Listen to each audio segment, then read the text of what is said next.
우리가 이제 교회에 나오면 늘 접하는 그런 말이 있습니다. 은혜, 또 구원, 천국, 교회, 또 하나님, 예수님, 마귀, 삼위일체 뭐 이런 말을 교회에 오면 자연스럽게 이제 이야기하는 중에 그런 말을 이제 사용하는 경우가 많습니다. 근데 이제 어떤 사람이 와서 너 천국이 어디냐라든가 지옥이 어디냐라든가 하나님이 어떤 분이라냐, 이 은혜가 뭐냐 이렇게 한번 좀 설명을 해보라 그러면 그 설명하는 일이 그렇게 쉽지 않을 거예요. 그렇죠? 늘 사용을 하면서도 뭔가 이렇게 알고 있으면서도 이걸 좀 한번 좀 간략하게 좀 이렇게 설명을 한번 해봐라 이렇게 이야기하면 참 설명하기 어려운 그런 용어들이 우리 가운데 많이 있습니다. 이런 말 가운데 하나가 성령 충만이라고 하는 말이에요. 특별히 오순절 은사교회 가면 매일 성령 충만하라고 얘기하는데 이게 도대체 성령 충만 여기에 대해서 한번 이 얘기를 해봐라 얘기하면 생각하는 게 다 달라요. 방언을 받아야 되나? 그렇지 뒤로 넘어져야 되나? 도대체 뭐가 성령 충만인가? 그렇죠? 이렇게 딱 이야기를 하라 그러면 그게 쉽질 않습니다. 구체적으로 뭐냐 이렇게 이야기하면 그게 쉽질 않아요. 성령 충만하라는 명령은 저와 여러분이 분명히 알고 있고 이것대로 살아야 되겠다는 거 저와 여러분 분명히 알고 있음에도 불구하고 이게 도대체 뭐냐 하고 실질적으로 가서 물어보면 참 이게 막막할 때가 있습니다. 2주 전 금요일 제가 말씀을 선포하면서 그날 제목이 섬김사역, 목사로 섬기든 집사로 섬기든 지역 인도자로 섬기든 주방 일로 섬기든 교사로 섬기든 주차 봉사로 섬기든 교회 오면 섬기지 않습니까? 그렇죠? 이런 섬기는 일을 할 때 그 원동력은 그건 성령님이시다 이런 제목을 가지고 성령님의 충만함을 힘입어야 저와 여러분이 섬기는 일이 하나님께 영광이 되고 사람을 살리는 일이 될 수 있다 이런 강의 말씀을 여러분에게 이제 드렸어요. 그 말씀을 드리고 나서 제가 가만히 생각해 보니까 나는 성령 충만한 사람인가 이런 생각이 좀 들더라고요. 제가 지난주 월요일인가 문자도 드리고 했지만 고통이 많습니다. 요즘 여러 가지 교회 내 갈등이 있습니다. 또 교회 밖에서 우리를 대적하고 특별히 저를 대적하는 그런 사람들이 많아요. 어제까지 데드라인 정해놓고 하지 않으면 고소하겠다는 이런 편지도 받고 정말 외부의 문제가 많아요. 우리가 또 건축을 해야 되겠다 이렇게 생각을 하고 지금 1년 반 정도 준비를 해왔지만 아시는 것처럼 아직 재정이 그렇게 다 차질 않아서 재정이 다 차지 않은 상태에서 무리하게 건축은 할 수 없다는 게 이제 제 가지고 있는 이와 같은 견해고 이러다 보니까 이 문제들 다 어떻게 해결하는가 또 교회를 시작한 지 이제 만 9년이 지나서 10년째 들었습니다. 아까도 제가 말씀드린 대로 일주일 하루도 쉬지 않고 월화수목금토일 제가 일을 9년간 지금껏 이렇게 해오는 가운데 육신적으로도 피로하고 여러 가지 내부 외부 그런 일들도 있고 이런 것들이 이제 겹치다 보니까 이렇게 많이 다운이 됐어요. 그래서 다운이 된 가운데 금요일날 그 말씀을 하나님께서 주시는 대로 전달하다 보니까 이게 성령 충만이 필요한 사람이 바로 나구나 이런 생각이 좀 드는 거예요. 그래서 성령 충만을 내가 그렇게 강해를 하고 살아야 되겠다고 그러는데 그날 밤 가서 또 다운이 돼갖고 결국은 광주 방문하겠다는 거 하지 못하고 이런 일이 이제 생기게 됐습니다. 그래서 근본적으로 성령 충만한가 나는 이걸 다시 한번 좀 생각을 하게 되고 그날 밤에 돌아와서 또 그 다음날도 그렇고 일단 구글로 들어가서 일단 뭐 성경에 나와 있는 이런 거 말고 이 영어로다 이제 목사들이 이제 설교를 하고 이제 해서 영어로다 filled with the Holy Spirit 성령 충만 그거를 이제 구글로 이렇게 쳤더니 여러 사람들이 적어놓은 성령 충만이 무엇인가에 대한 글들이 이렇게 쭉 나오더라고요. 그래서 쭉 이렇게 하나하나 이렇게 살펴보고 근데 되게 피상적인 그런 이야기들이 이제 많이 나오고 그런데 그게 아니라 오늘은 여러분과 제가 성령 충만한가 아닌가를 시험해보고 확인할 수 있는 이런 쉬운 걸 여러분에게 줘야 되겠다는 생각이 좀 드는 거예요. 나도 그걸 다 매일같이 점검을 좀 해봐야 되겠다. 이렇게 이제 하는 가운데 거기 하나 글이 나오더라고요. 보니까 나와요. 이걸 다 확인을 내가 해봐야 되겠구나. 그리고 그 이후부터 제가 매일 아침 저녁으로 그 글에 읽은 대로 성령 충만한가 아닌가를 제가 매일같이 살펴보고 있어요. 그래서 오늘은 이런 걸 좀 중심으로 해서 그래서 여러분과 함께 성령 충만 시험해보기, 이런 제목을 가지고 우리 존 파이퍼 목사님이 이렇게 요약해 놓았던 그런 거를 뒷부분에 이제 말씀을 드리고 앞부분은 제가 준비한 거 이야기하면서 다 합쳐갖고 좀 쉽게 우리가 정말 성령 충만한 사람인가 아닌가, 여러분도 궁금하잖아요. 그렇죠? 그거를 말로 제 아내에게 당신 성령 충만해? 그렇게 얘기하면 이게 막연하단 말이에요. 그런 추상적인 거 말고 우리가 정말 아침, 점심, 저녁으로 내가 성령 충만한 사람인가 아닌가, 이거를 이렇게 확인해 볼 수 있는, 그래서 이거를 조금 다른 말로 이렇게 바꿔서 확인해 볼 수 있는 이런 설교를 좀 해야 되겠다, 이렇게 이제 생각을 하고 오늘 이 자리에 섰습니다. 이 성령 충만을 돈으로 좀 살 수 있으면 얼마나 좋겠어요. 여러분 그렇잖아요? 좀 한 1,000,000원이고 이렇게 내고 그럼 한 1년치 쭉 샀다가 떨어지면 또 한 번 사고 이러면 참 얼마나 좋겠어요. 그런 생각이 드는 거예요. 저는 이렇게 공학을 하고 그래서 그런지 몰라도 뭘 좀 이렇게 돈 주고 사든지 뭐 열심히 공부해서 하면 이게 쭉 들어왔다가 또 떨어지면 또 한 번 사고 공부하고 이러면 쭉쭉 들어왔다, 이러면 좋겠다, 이런 생각이 좀 들더라고요. 그래서 성경을 가서 보니까 사도행전 8장에 마법사 시몬이 나오는데, 마법사 시몬이 사도들이 와갖고 이렇게 안수를 하니까 성령님이 그들에게 주어지는 게 보이는 거예요. 그래서 어떻게 해요? 돈을 가져다 주고 나도 이렇게 안수하면 저 사람이 좀 성령을 받을 수 있도록 그렇게 해달라고 부탁하는 내용이 있습니다. 그러니까 돈 주고 성령 살려고 하는 게 그게 뭐 저만의 생각이나 누구의 생각이 아니라 성경에 기록되어 있는 거예요. 그랬더니 베드로가 내 돈과 함께 내가 망할지어다 하고 저주하는 내용이 그 안에 기록이 되어 있습니다. 그러니까 이거 돈 주고는 살 수 없는 거구나, 이게. 노력해서 무언가 공부해서 이게 살 수는 없는 거예요, 이게. 자, 성령님이 물건이 아니기 때문에 그래요. 성령님은 인격체입니다. 삼위일체 하나님, 아버지 하나님, 아들 하나님, 그 다음에 성령 하나님 할 때 그 삼위일체 하나님, 그 삼위일체 하나님 그 한 인격체이기 때문에 그 인격체를 돈을 주고 살 수는 없단 말이죠. 특별히 성령님은 사도행전 2장에 오순절 날에 성령님께서 충만히 임하시면서 저와 여러분이 지금 하고 있는 신약교회 시대가 열렸어요. 지금은 성령님의 시대다, 우리가 그렇게 이야기할 수 있는 그런 시대에 지금 살고 있는 거예요. 저와 여러분 지금 교회를 하고 있습니다. 누구의 교회냐? 예수님의 교회 맞지만 그 예수님의 교회가 누구에 의해서 시작이 됐냐? 성령님에 의해서 시작이 된 겁니다. 여러분, 우리 사랑침례교회 이렇게 있을 때 여기 논현동 에코타워 빌딩 12층에 있는 이 건물이 우리 교회가 아니고 저와 여러분이 교회인 거 아시죠? 우리 사람이 교회입니다. 그렇죠? 사람이 교회야. 그런데 어떤 사람이 교회냐? 성령님이 그 사람 속에 들어가 영원히 내주하는 사람, 그 사람이 모여있는 데가 이 교회예요. 그래서 고린도전서 6장 19절 가서 보니까 너희 몸이 하나님께서 값을 치르고 사신 성령님의 전인 줄을 너희가 알지 못하느냐. 그러니까 구약 시대에는 건물 지어놓고 그 안에 하나님이 계시던 그런 때가 있었어요. 하나님의 임재가 있던 그런 때가 있었는데 오순절 성령 강림 이후에는 저와 여러분, 거리를 돌아다니고 차 타고 돌아다니는 저와 여러분 안에 하나님의 영이 거하셔서 저와 여러분이 하나님의 교회가 되는 이런 일이 생겼다. 성경이 그렇게 이야기를 하고 있는 겁니다. 자, 그럼 이렇게 이 성령님이 우리 안에 들어오는 일이 어떻게 생기느냐? 성경 가서 보니까 성령 침례를 통해서 이루어진다. 침례는 뭐야? 가득 담그는 거거든요. 그러니까 성령님이 우리를 여기 머리끝부터 발끝까지 가득 채우든지 아니면 우리가 성령님 안에 푹 들어가든지 하여튼 가득 차는 게 성령 침례예요. 이걸 통해서 성령님께서 앞으로 영원 무궁토록 단 하루 1초도 우리를 떠나지 않고 영원 무궁토록 우리 안에 내주해 주시겠다고 하는 이와 같은 성령님의 약속을 우리 예수님께서 요한복음에 이제 허락해 주셨습니다.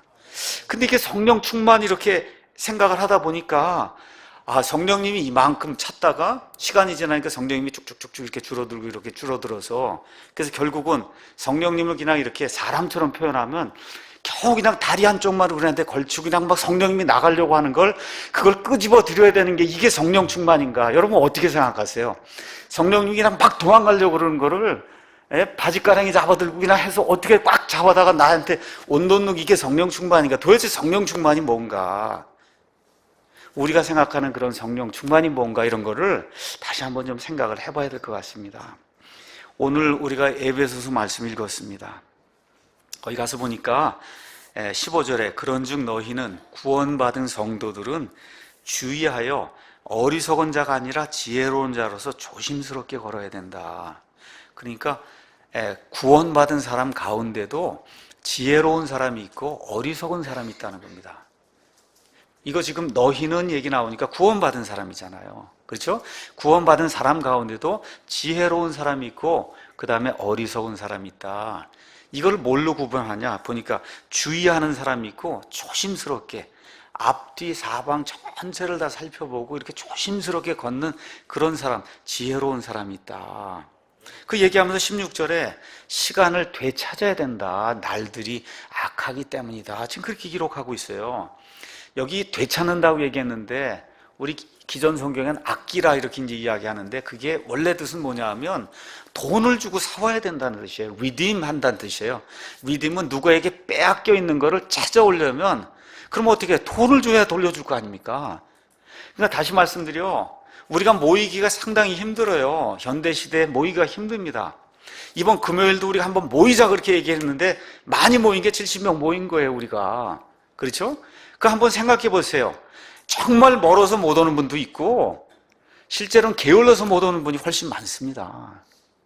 그러니까 제가 말씀드리니까 다른 데 시간 쓰던 것들을 그걸 기억을 하고 희생을 하면서까지 시간을 찾아와야만 그래야 여러분이 기도할 수 있고 여러분이 여기 모여서 교제할 수 있고 하나님의 일을 위해서 기도할 수 있다는 거예요. 그냥 되지 않는다는 겁니다. 그냥 아껴서 되는 게 아니라 희생을 치르고 그 시간을 사와야만 저와 여러분이 하나님께 예배드리고 하나님의 일을 할 수 있다는 거예요. 왜 그러냐? 날들이 악하기 때문이다.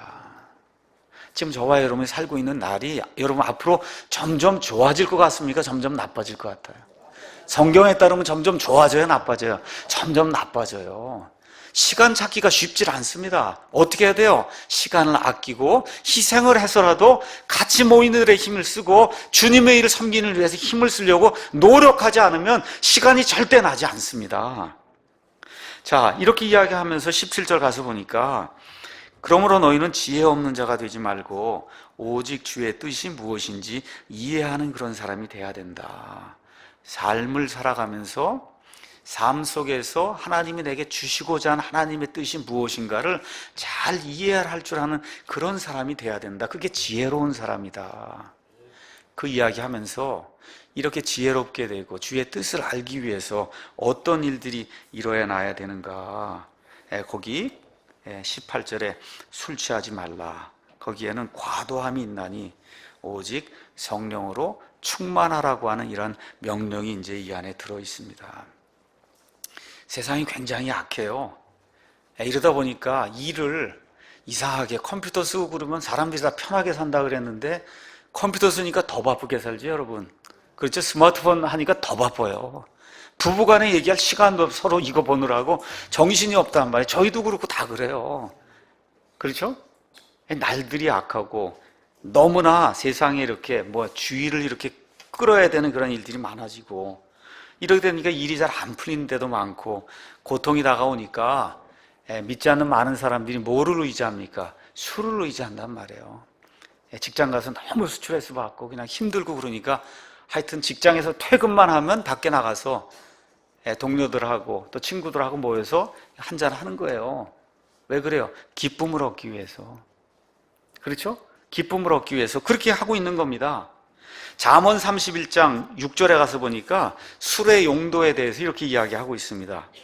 독주는 망하려는 자에게 주고 포도주는 마음이 무거운 자들에게 주어라. 술을 먹어도 될 때가 딱 두 때가 있어요. 술을 먹어도 될 때. 하나는 죽으려고 할 땐 너무 고통이 심할 때 그땐 술을 먹어도 된다. 지금 성경이 얘기하고 있고 그 다음에 너무 마음에 이 고통이 심해서 견딜 수가 없을 때 이럴 때는 잠시 잠깐 약으로서 그런 역할을 할 수 있도록 먹어도 된다 이런 내용이 나와 있어요. 그러니까 술이라고 하는 건 스트레스가 너무 받아갖고 정말 살기 어려울 때 그럴 때는 약으로서의 어떤 기능을 하기 위해서 사용해도 된다는 그런 말씀이 이 안에 들어있는 거예요. 근데 지금 사도 바울이 성령의 감동을 받아 뭐라고 얘기하냐. 근데 술을 먹으면 그리고 취하면 잠시 잠깐 기쁨을 얻고 그 다음에 고통을 잃어버릴 수 있는데 거기에는 과도함이 있다는 겁니다. 그거보다 더 좋은 처방이 있다. 그게 뭐예요? 성령으로 충만하면 술 먹는 것 이상의 기쁨, 그렇죠? 그래서 남을 기쁘게 하고 자기 자신을 기쁘게 할 수 있는 그런 일이 술 먹는 것 말고 성령님으로 충만하면 가능하다고 지금 우리에게 이야기해 주시는 내용이 이 안에 기록되어 있는 거예요. 근데 여기 나와 있는 성령 충만하라는 건 권면하는 말이 아니에요. 성령 충만하면 좋겠다, 그렇죠? 그런 내용이 아니라 성령 충만하라고 명령을 주시는데, 여기 지금 나와 있는 명령이 원어의 그런 그 문법의 용례로 가서 보면 어제도 성령 충만하고 오늘도 충만하고 내일도 충만하고 지금도 충만하고 1초 전에도 충만하고 앞으로도 충만하고, 그러니까 내내 충만하라는 거예요. 내내 충만하라는 겁니다. 성령 충만의 의미, 지금 사도 바울이 술을 사용해서 이제 이야기해서 여러분도 많이 이제 들었을 겁니다. 술 취하지 말라. 뭐예요? 마시는 겁니다. 일단 마셔야 되고, 그 다음에 술의 지배를 받는 거죠. 그러니까 모든 고통을 잃어버리게 되는 게 술이 지배를 하다 보니까, 마찬가지로 성령 충만도 먼저 마셔야 돼요. 마셔야 돼요. 그 다음에 성령님의 지배를 받는 것이, 그게 성령 충만이다. 여러분 많이 들어서 이제 아는 겁니다. 한번 마시는 거 한번 가서 보겠습니다. 고린도전서 12장 가서 보니까 이렇게 되어 있습니다. 12장 13절에 우리가 유대인이나 이방인이나 매인자나 자유로운 자나 모두 한 성령에 의해 침례를 받아 한 몸 안으로 들어왔으며 모두가 마시게 되어 한 성령 안으로 들어왔어요. 그러니까 성령님을 마시는 겁니다. 우린 술 마시는 사람이 아니라 성령님을 마시는 사람이에요. 우리 예수님도 요한복음 8장에 가서 보니까, 요한복음 7장에 성령님에 대해서 이야기하면 성령님을 마셔야 된다고 이야기하고 있어요. 요한복음 7장 37절 가서 보니까 우리 예수님께서 마지막 날 곧 명절의 그 큰 날에 예수님께서 서서 외쳐 이르시되 누구든지 목마르거든 내게로 와서 마시라고 이야기해요. 술 마시든 마셔야 된다는 겁니다. 마셔라. 나를 믿는 자는 성경 기록이 말한 것 같이 그의 배에서 생수의 강들이 흘러나오리라. 마시면 흘러나온다는 거예요. 마시면 흘러나온다는 거예요. 근데 뭘 마시는 거냐? 바로 그 다음 절에, 그러나 이것은 술 마시는 거 그런 거 이야기하거나 물 마시는 거 이야기하는 게 아니고 공기를 들여 마시는 거 얘기하는 게 아니라 그분께서 자기를 믿는 자들이 받을 성령을 가리켜 말씀하신 것이더라. 예수님께서 아직 영광을 승천하지 아니하셨기 때문에 아직 성령님께서 주어지지 않았고, 언제 주어져요? 예수님 승천하시고 나서 열흘 지나서 오순절날 성령님께서 임하시면서 성령님을 마실 수 있는 이와 같은 일이 교회 시대에 허락이 된 거다. 성경이 그렇게 이야기하고 있는 겁니다. 충만은 뭐냐? 가득 채우는 거예요. 가득 채운다. 가득 차면 그 가득 찬 것에 지배를 받는다는 거예요. 술로 가득 차면 술의 지배를 받게 되고, 성령님으로 가득 차면 성령님의 지배를 받게 된다는 거예요. 그래서 성경 가서 보시면 마태복음 23장 28절에 위선이 가득하다. 위선이 가득하면 어떤 사람이 돼요? 위선자가 되는 거예요. 그 다음에 누가복음 4장 28절 가서 보니까 분노가 가득하다, 충만하다. 그럼 분노가 넘치는 사람이 돼서 분노의 지배를 받는 사람이 되는 거고, 시기가 가득하고 질투가 가득하면 시기 질투의 지배를 받는다는. 그러니까 일단은 성령 충만은 지배를 받는 거구나. 성령님의 지배를 받는 거구나. 화를 내려고 하다가도 성령님의 지배를 받고 참는 거구나. 그렇죠? 원수를 욕하려고 하다가도 성령님의 지배를 받고 원수를 사랑하는 그 말씀에 따라 성령님의 뜻대로 하려고 하는 그것이 일단은 성령 충만이구나. 이렇게 일단 이해하시고, 우리가 성령 충만을 받으라고 얘기하니까 여러분 저는 사실 술을 마시지 않아서 맛이 어떤 맛인지 모릅니다. 그러니까 제가 술 맛에 대해서 이야기할 수가 없지만 아마 술을 좋아하시는 분들은 종류가 여러 개 있고 어떤 술을 마시면 어떤 맛이 난다 이런 거 아니까 그런 술을 찾을 거예요. 마찬가지로 우리가 성령 충만하려면 성령님이 어떤 분인가 기본적으로 몇 가지 사실을 알아야 되지 않겠어요? 성령님이 어떤 분인가 쉽게 이야기하겠습니다. 성령님은 영어로 Holy Ghost 아니면 Holy Spirit 돼 있어요. 거룩한 분이에요. 그러니까 여러분이 성령 충만해야 되겠다 할 때는 내 안에, 내 내부에 거룩함이 있는가 한번 생각을 해보셔야 돼요. 매일같이 죄 가운데, 아침부터 저녁까지 죄 가운데 살면서 성령 충만하길 원합니다. 100번, 1000번 기도를 해도 그게 불가능한 거예요. 하나님은 거룩한 분이라는 거. 지저분한 걸 미워하는 분이다. 깨끗한 분이다. 단정한 분이다. 고상한 분이다. 이걸 저와 여러분이 좀 생각하시고 교회로 와도, 그래서 거룩한 교회예요. 여기는 교회에 거룩한 표준이 있는 교회예요. 그래서 옷을 입을 때도, 말을 할 때도, 주방에서 뭘 하나 섬길 때도, 심지어 화장실 다녀올 때도 거룩하게 하셔야 돼요. 저와 여러분 깨끗하게, 정결하게, 단정하게. 아이들도 그렇게 옷 입히고, 찬송을 불러도, 성경 말씀을 낭독을 해도, 목사가 이 자리에서 성경 말씀을 선포할 때도 거룩하게 해야 되는 거예요. 이게 일단은 성령님에 대한 기본적인 지식에 거룩해야 된다. 두 번째 가서 보니까 요한복음 14장 17절에 성령님은 진리의 영이라고 말씀했어요. 아버지의 말씀은 진리라고 우리 예수님께서 요한복음 17장에 말씀해 주십니다. 진리는 곧장 하나님의 말씀을 이야기하는 거예요. 그러니까 하나님은 오직 하나님의 말씀으로 역사하세요. 지금은 꿈으로 역사하지 않습니다. 하나님의 직통계시를 받는 그런 사람 없어요.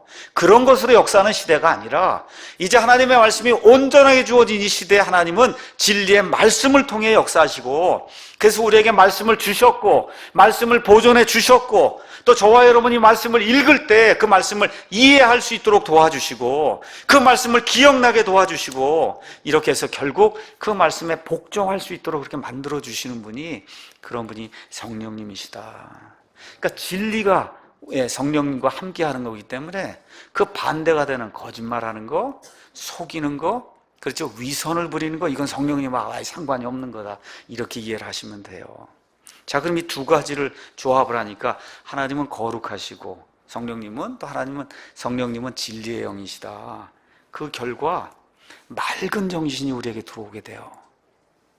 여러분, 마태복음, 마가복음 가서 보시면 군대 마귀 들렸던 사람, 예수님이 그 마귀를 쫓아내니까 처음 하는 게 뭐야?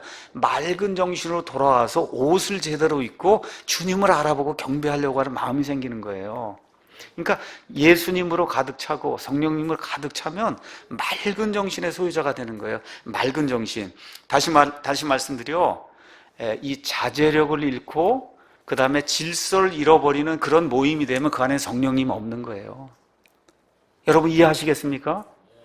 이렇게 무슨 성령 충만 집회라고 가서 했더니 뒤집어지고, 정말 뭐 광란의 분위기 같은 이런 분위기가 연출이 되면 빨리 도망오시다. 거긴 성령님 없어요.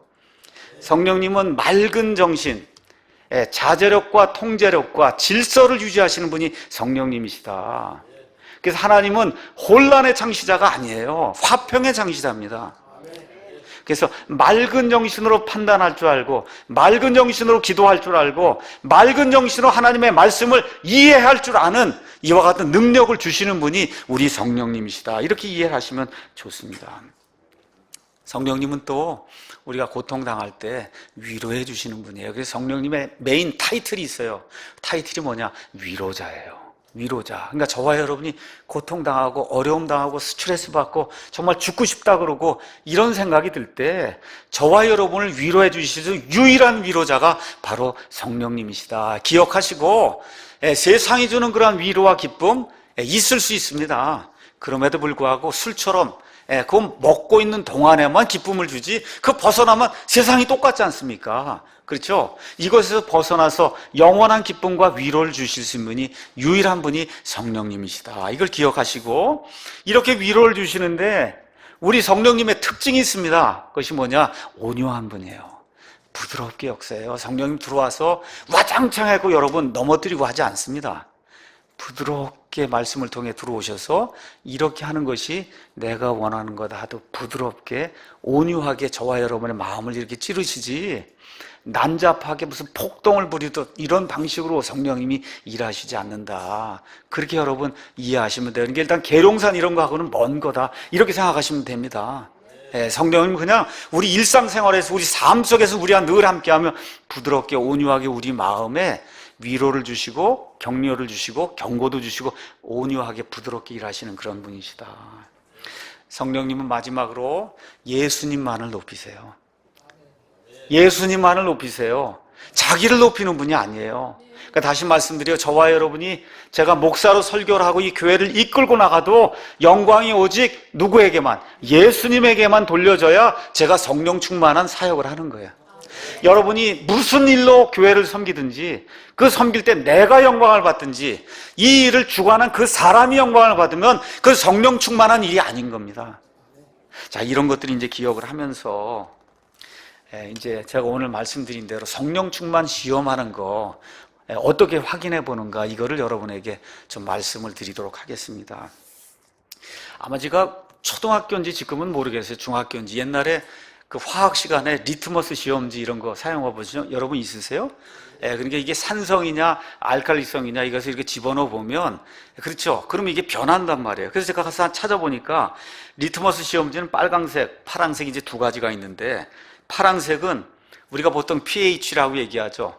알칼리성이냐 뭐 이 산성이냐 얘기할 때 pH 5.0보다 산성 쪽에 가면 이게 붉게 변하고, 그 다음에 빨간색은 pH 8.0보다 알칼리 쪽에서 청색으로 이렇게 변하는 게 있어요. 이렇게 딱 집어넣으면 산성인지 아니면 알칼리성인지 알 수 있도록 만들어주는 그 시험지가 리트머스 시험지예요.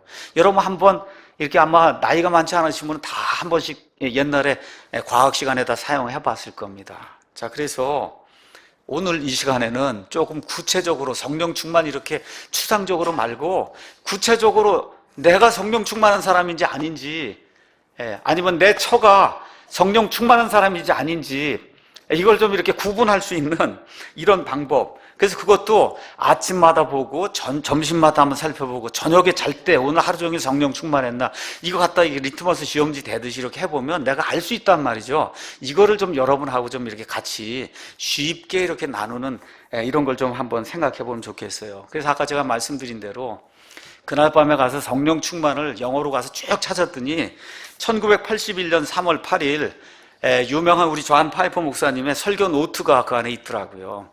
그래서 이제 쭉 읽어보니까 뭐 이런 거 다 제거하고 이렇게 읽어보니까 딱 이렇게 에센스가 이렇게 남아서, 그래서 그 에센스만 여러분에게 이렇게 전달을 해드리려고 합니다. 이해하시겠죠, 여러분? 아주 그 마음에 들었어요. 왜 그러냐? 나도 그걸 다 시험해 보니까 아침, 점심, 저녁으로 되더라고요, 이게.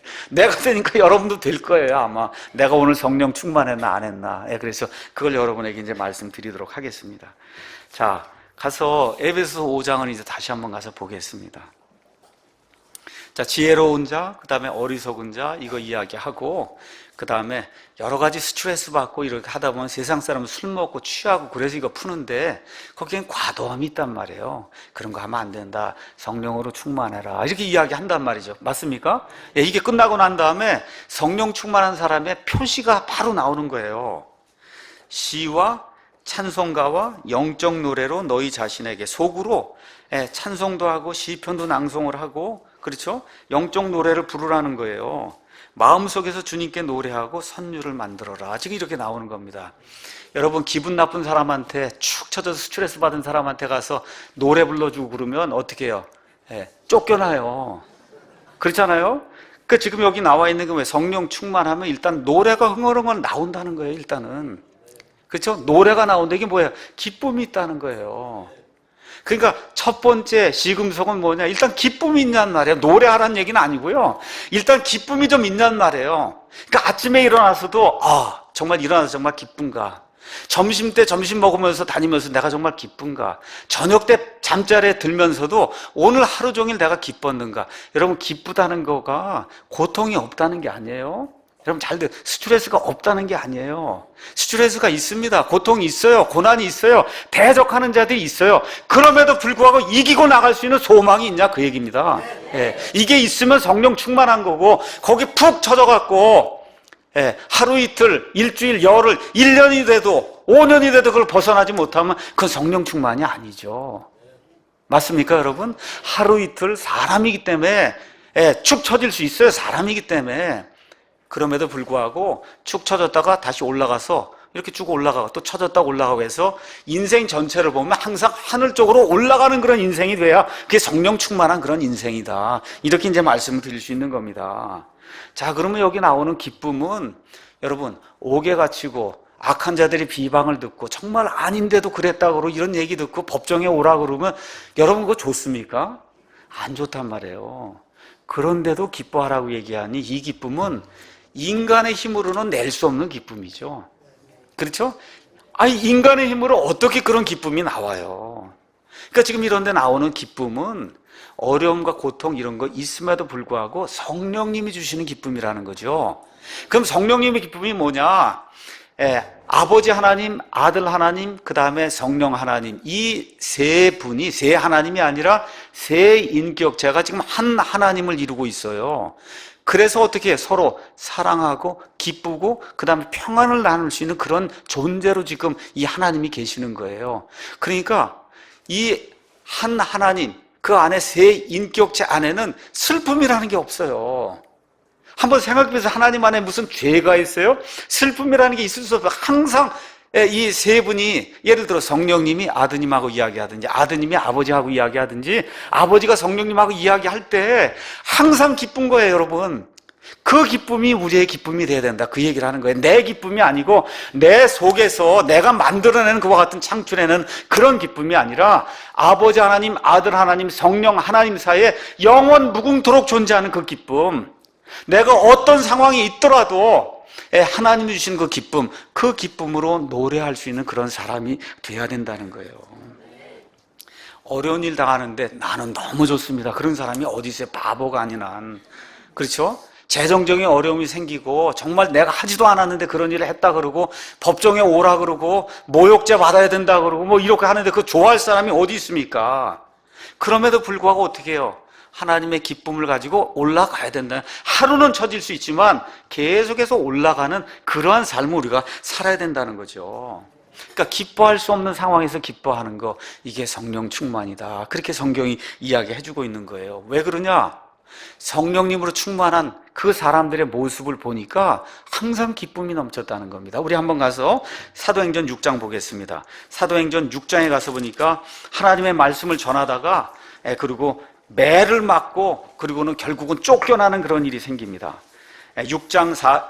사도행전 6장 41절 한번 가서 보겠습니다. 5장 41절에 미안합니다. 그들은 자기들이 그분의 이름으로 인해 수치당한 일에 합당한 자로 여겨진 것을 기뻐하며 공회 앞을 떠나니라, 이렇게 되면서 40절에 그들이 그의 말에 동의하고 사도들을 불러서 때린 거예요. 다시는 예수님 이름으로 말씀 전하지 말라 그랬는데 어때요? 그렇게 매맞고 예수님 때문에 이렇게 고통당한 거, 그거를 거기 가서 보니까 그분의 이름으로 인해 수치당하는 일에 내가 참 적격자가 됐구나, 이렇게 생각을 하고는 어떻게 해요? 기뻐하면서 공회 앞을 떠났다는 거예요. 이게 성령 충만한 사람의 표식이라는 겁니다.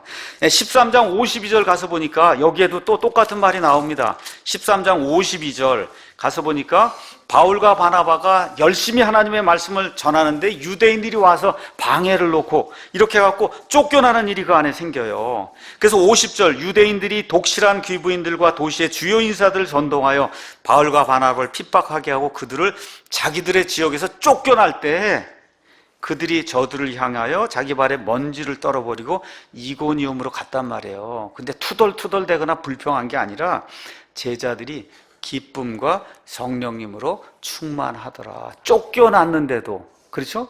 불평한 게 아니라 기쁨과 성령님으로 충만했다는 겁니다.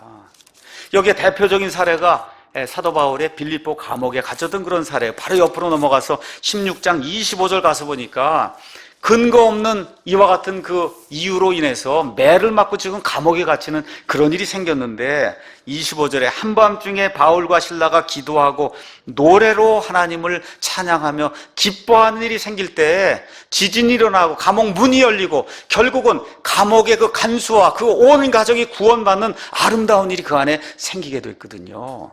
그래서 사도행전 역사를 통해서 제자들이 성령 충만한 그런 사례를 가서 보니까 일단 사람의 힘으로 기뻐할 수 없는 그런 상황에 기뻐하더라. 다시 말씀드릴게요. 고통이 없는 거 아니에요. 스트레스가 없는 거 아닙니다. 매맞는 상황이 발생했어요. 쫓겨나는 일이 발생했습니다. 우리가 미디어 선교를 하고 주님의 일을 하는 가운데 대적자들이 생겨납니다. 이유 없이 고발하는 그런 사람들이 생겨나요. 이것 때문에 불평하지 않고 기쁨으로 앞으로 나가는 거, 이것이 성령 충만한 거다. 그래서 느헤미야 8장 10절 가서 보니까 이스라엘 백성이 포로 생활 다 마치고 그리고 돌아와서 성벽을 지어놓고 에스라와 함께 하나님의 말씀을 읽는 것과 같은 장면이 느헤미야 8장에 나와요. 너무나 오랜만에 하나님의 말씀을 이렇게 같이 서로 명료하게 낭독하니까 백성들의 눈에서 눈물이 쏟아져 나오기 시작했어요. 이렇게 될 때 그 안에 무슨 말씀이 기록이 되냐? 울지 마라. 주의 기쁨이 너희의 힘이니라. 주님이 주시는 기쁨이, 말씀을 통해서 주님이 우리에게 주시는 이 기쁨이 너희의 힘이라고 이야기하고 있는 거예요. 저와 여러분이 지치고 힘들 때 하나님이 주시는 그 기쁨, 그것이 저와 여러분의 힘이 되고 활력이 되기를 간절히 원합니다. 이렇게 되면서 평안이 생기는 거라고 성경이 우리에게 이야기하고 있습니다. 시편 4편 가서 보도록 하겠습니다. 시편 4편에 가서 보니까 이걸 이렇게 이제 표현했어요.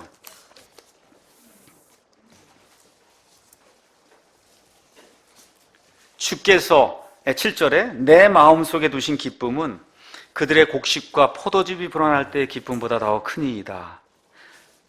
세상 사람들, 저를 비롯해서 누구나 돈이 많이 생기고 좋은 차 타고 뭐 집이 큰 거 되고 그러면 좋아한단 말이에요. 기뻐한단 말이죠. 근데 지금 시편 기자가 뭐라고 얘기하냐? 내가 누리는 그런 기쁨은 세상 사람들이 그 육신적인 거 이런 거 늘어나는 것 때문에 그 기쁨보다 훨씬 기쁩니다. 그러면서 뭐라 그래요? 그런 스트레스 속에서, 고통 속에서, 쫓겨나는 어려움 속에서도 내가 평안히 눕고 자기도 하리니. 제가 요즘 평안히 눕고 자거든요. 얼마나 감사한지 알 수가 없어요. 약 먹었는데 지난해에는 올해 평안히 눕고 자는 거예요, 지금. 그래요. 배가 평안히 눕고 자기도 하리니 주여, 오직 주께서만 나를 안전히 거하게 하실 수 있습니다. 여러분 믿습니까? 이런 기쁨이 성령님의 기쁨을 통해서 이런 일이 생길 수 있다는 겁니다. 자, 두 번째. 그러면 기쁨을 이렇게 누려야 되는데 이 성령님의 기쁨을 누리지 못하게 하는 요소가 우리 안에 너무 많잖아요. 내부, 외부 뭐 할 거 없이 그냥 닥치는 일들이 굉장히 많은 거예요. 자, 그러면 이러한 어려움, 장애물을 어떻게 이기고 항상 기뻐할 수 있을까? 이것도 여러분에게 이제 해결책을 주는 거예요. 그 해결책은 사도행전 6장 한번 가서 보겠습니다. 6장에 가서 보시면 스데반 이야기가 나오는데, 스데반에 대해서 이제 표현하면서 6장 5절에 온 무리가 이 말을 기쁘게 여기고 믿음과 성령님이 충만한 사람 스데반과 7명을 구하는 그런 내용이 그 안에 기록이 되어 있어요. 그러니까 성령님이 충만한 거하고 지금 뭐가 또 같이 있어요? 믿음이 함께 하는 거예요. 믿음. 자, 그 다음에 훌륭했던 사람 바나바 11장 24절 한번 가서 보겠습니다. 11장 24절 거기 가서 보니까 바나바 그는 선한 사람이요 성령과 믿음이 충만한 사람이더라. 그러니까 성령님이 충만하면 뭐가 충만하게 나타나게 되어 있어요? 믿음이 충만하게 되어 있는 거예요. 그러니까 믿음이 충만하면 성령님이 충만한 거예요. 그럼 다시 말씀드려, 저와 여러분에게 고통이 되고 스트레스가 되고 고난이 되는 일, 그거 반드시 오게 되어 있습니다. 인생이 그런 거기 때문에. 그렇죠? 그러면 어떻게? 낙심이 된단 말이에요. 기쁨이 떨어지려고 그런단 말입니다. 성령 충만이 안 되려고 그래요. 그때 뭐가 있어야 되냐? 믿음이 있어야 되는 거예요. 믿음. 믿음이 있어야 성령 충만이 가능한 거예요. 그 믿음의 첫 번째 믿음이 뭐냐? 히브리서 11장 6절에 있는 것처럼 하나님께 가는 자는 하나님께서 계시는 것, 반드시 하나님께서 계시는 것과 하나님께서 부지런히 자기를 찾는 자들에게 보상해 주시는 분이심을 믿어야 하느니라. 믿습니까, 여러분? 그 믿음을 잃지 않아야 된다는 거예요. 두 번째, 하나님을 사랑하는 자들, 곧 그분의 목적에 따라 부르심을 받은 자들에게는 모든 것이 합력하여 선을 이루느니라. 믿습니까, 여러분? 로마서 8장 28절 말씀을 저와 여러분이 기억해야 되는 거예요. 그러니까 기쁨이 사라지려고 그러고 여러 가지 스트레스 때문에 어려움이 생기고 이렇게 할 때마다 하나님이 어떤 분이신가, 천국이 어떤 건가, 예수님이 어떤 분이신가, 어떻게 나를 도와주시는 분인가, 이거를 기억하시고 믿음을 가지셔야 되고, 모든 것이 합력하여 선을 이룬다. 이 믿음을 저와 여러분이 가져야 된다는 거죠. 다시 말씀드려, 소망의 하나님께서 이 세상 모든 것을 통치하신다는 이 믿음을 가져야 저와 여러분이 성령 충만할 수 있는 거예요. 그러니까 믿음이 떨어지려고 그러면 밖에 나가서 참새를 한 마리 보시는 거예요. 저 참새 한 마리도 하나님의 허락이 없이는 땅에 떨어지지 않는다 그랬죠. 마태복음 10장 29절에 맞습니까? 그러니까 참새 하나도 땅에 떨어지지 않는데 내가 이렇게 고통받고 고난받고 스트레스 받는 거 이거 하나님이 그냥 두시겠느냐? 그렇죠? 이렇게 이해를 하셔야 돼요. 그러니까 이렇게 생각하시면 돼요. 세상의 모든 통치, 세상의 모든 역사는 다 나를 위해서 하나님이 이루고 있는 거다. 이렇게 생각하시라고요. 이렇게 저와 여러분이 생각해야 돼요. 다시 말씀드려, 하나님을 신뢰하는 자들을 위해서 하나님이 세상 통치를 이끌고 나가시기 때문에 내가 어떤 고난과 고통과 스트레스를 받아도 하나님의 뜻 안에 들어있다는 거, 이 믿음을 저와 여러분이 가져야 됩니다. 이렇게 돼야, 그래야 성령 충만한 삶을 계속해서 가질 수 있는 거예요. 로마서 15장 13절 가서 보니까 이제 소망의 하나님께서, 소망, 너희가 믿는 가운데 모든 기쁨과 평강으로 너희를 충만하게 하사 성령님의 권능을 통해 너희에게 소망이 넘치게 하시기를 원하노라. 소망이 있어야 된다는 거죠. 하나님이 함께 하시기 때문에 이 세상에 누가 뭐라고 해도, 로마서 8장 맨 끝부분에 있는 것처럼 죽음이든 사망이든 저 위에는 하늘에 있는 무엇이든 땅 속에 있는 무엇이든 우리를 그리스도의 사랑에서 떼어놓을 수 없다고 하는 이 확신, 이 소망을 저와 여러분이 가져야, 그래야 성령 충만한 그런 삶을 살 수 있다는 거예요. 그래서 여기 나와 있는 말씀에 따라 믿어야 기쁨과 평강이 넘치게 되고, 그 다음에 성령님에 의해서 소망이 넘치게 되는 거예요. 그러니까 우리가 믿음을 가져야 성령님의 파워에 의해서 소망과 기쁨과 평강이 이렇게 넘치게 된다. 성경이 그렇게 이야기하는 겁니다. 자, 그러면 살면서 매일같이 나는 100% 성령 충만하다. 여러분, 그런 사람 있을 수 있을까요? 없을까요? 없잖아요. 없습니다. 그런데 하나님께 100% 순종하고 복종하는 사람 있어요? 없어요? 없어요. 근데 저와 여러분 오늘 한번 약속을 하나님하고 해야 될 게 있어요. 뭐냐? 그런 사람이 되고 싶습니다 하고 여러분 한번 약속하실 수 있어요? 예. 내가 지금 인간적으로 볼 때는 100% 하나님께 이렇게 복종하고 성령 충만한 그런 사람이 인간적으로 보면 안 되지만 내 목표는 그겁니다. 뭐예요? 성령 충만입니다. 여러분, 성령 충만이 내 하나님과의 약속입니다. 여러분, 그렇게 약속하실 수 있으세요? 예, 그 약속을 우리가 한번 하면서 그걸 노력을 해야 돼요. 이 일을 위해서 주신 말씀이 시편 41편입니다. 우리 한번 시편 41편 보도록 하겠어요. 42편 보도록 하겠습니다. 그래서 저와 여러분이 어떻게 목표를 두어야 되냐? 성령님으로 충만한 사람이 되기를 원합니다. 하나님으로 가득한 사람이 되기를 원합니다. 하나님을 들이마시기를 원합니다. 42편 1절에 오 하나님이여 사슴이 물시내를 찾기에 갈급한 같이 내 혼이 주를 찾기에 갈급하나이다. 하나님 찾기에 갈급하나이다. 내 혼의 하나님과 살아계신 하나님을 찾기에 목이 타니 내가 어느 때 가서 하나님 앞에 보이리요. 이 하나님을 추구하려고 하는 그런 마음이 우리의 첫째 목표가 되어야 된다는 거죠. 그리고 어려움을 당할 때마다 5절을 읽는 거예요. 오 내 혼아 어찌하여 내가 낙심하느냐, 어찌하여 내가 내 속에서 불안해하느냐. 너는 하나님께 소망을 두라. 그분의 얼굴에 도우심으로 인하여 내가 여전히 그분을 찬양하리로다. 여러분 믿습니까? 이게 성령 충만한 비결이에요. 하나님을 구하는 겁니다. 그리고 어떻게 나한테 설교하는 거예요. 11절에 오 내 혼아 어찌하여 내가 낙심하느냐, 어찌하여 내가 내 속에서 불안해하느냐. 너는 하나님께 소망을 두라. 내 얼굴의 건강이시여, 나의 얼굴이 화색이 돌도록 그렇게 만들어주시는 분이 누구예요? 하나님이시란 말입니다. 내 하나님이신 그분을 내가 여전히 오늘도 내일도 스트레스가 많아도 고통이 임해도 내가 그분을 여전히 찬양하리로다. 한 절 더 밑에 43절 5절에 오 내 혼아, 나한테 설교하는 겁니다. 어찌하여 내가 낙심하느냐, 어찌하여 내가 내 속에서 불안해하느냐. 하나님께 소망을 두라. 내 얼굴의 건강이시여, 내 하나님이신 그분을 내가 여전히 찬양하리로다. 이렇게 해야 성령 충만한 그런 삶을 살 수 있다는 거예요. 이렇게 하시고는 시편 23편으로 넘어가서 다윗과 함께 다윗의 시편을 같이 낭독을 하는 겁니다. 4절에 어렵습니다. 다윗이 죽을 고비를 넘기고 있어요. 사울이 쫓아옵니다. 블레셋 사람들이 잡으려고 죽이려고 그럽니다. 거인이 죽이려고 그럽니다. 얼마나 힘든지 알 수가 없어요. 참으로 내가 사망의 그늘진 골짜기를 다닐지라도 해악을 두려워하지 아니하리니. 우리 인생이 이런 거라는 겁니다.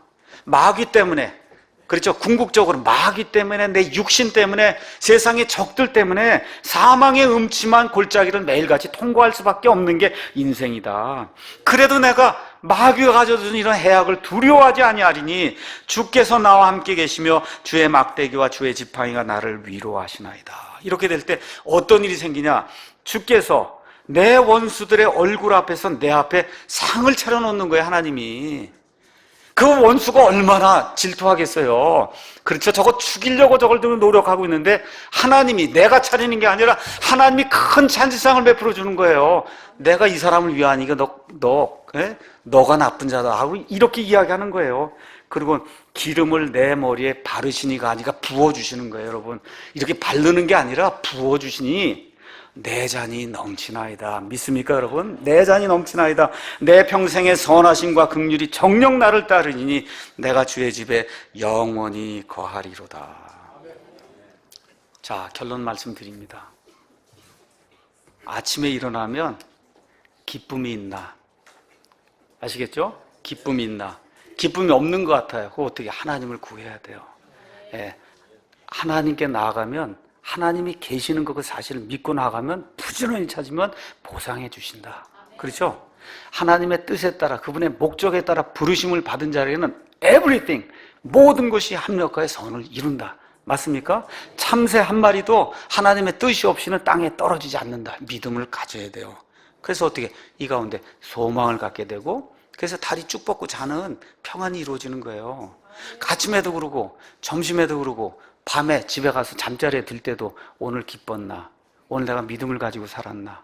그렇죠? 내가 소망 가운데 살았나? 평안한 가운데 살았나? 이게 성령 충만의 지표지 기도원 가는 그런 거 아니에요, 여러분.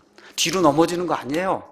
성령 충만의 지표는 내가 기뻐할 수 없는 상황에서 엄청난 그 스트레스도 내가 이기고, 그리고 앞으로 나아갈 수 있는 힘을 얻는 것, 이게 성령 충만의 지표예요. 이걸 위해서 믿음이 필요한 거예요. 예수님이 필요한 거예요. 그래서 이런 일들을 놓고 그리고 하나님께 간구할 때, 인생에 여러 가지 어려움이 올 때 저도 마찬가지고 여러분도 마찬가지고 성령 충만으로 극복하고 하나님께 계속해서 한 걸음 한 걸음 전진해 나가는 우리 모두가 되기를 예수님의 이름으로 축원합니다.